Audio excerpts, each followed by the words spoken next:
L'inculpation du sénateur Bob Menendez sur des allégations de conspiration pour agir en tant qu'agent étranger pour l'Égypte élargit une lutte judiciaire contre l'influence étrangère qui s'est développée depuis l'élection de 2016, lit-on dans USA Today.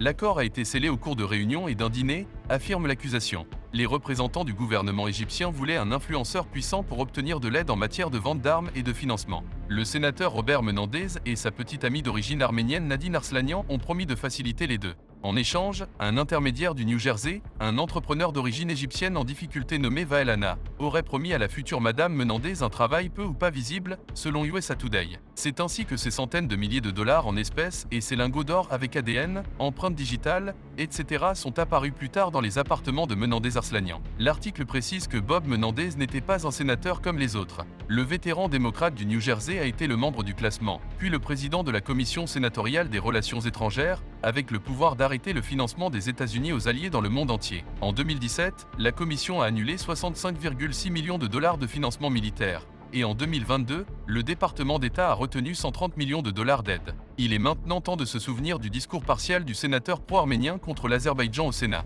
En septembre dernier, M. Menendez a demandé des sanctions contre l'Azerbaïdjan afin d'empêcher un soi-disant génocide. Revenons maintenant à l'affaire égyptienne. Selon les procureurs, le sénateur partageait des informations non publiques sur le personnel de l'ambassade des États-Unis au Caire avec sa petite amie arménienne de l'époque qui aurait transmis ces informations à un fonctionnaire égyptien par l'intermédiaire de Hanna. Ils affirment qu'il a secrètement aidé à rédiger une lettre pour le gouvernement égyptien visant à convaincre ses collègues sénateurs de débloquer une aide de 300 millions de dollars. Menendez aurait demandé à sa femme de dire à Hanna qu'il allait approuver un contrat d'armement de 99 millions de dollars. Imaginons, conformément à ce qui est décrit ci-dessus, quel marché avait été conclu entre le duo Menendez-Arslanian et leurs clients arméniens de la diaspora.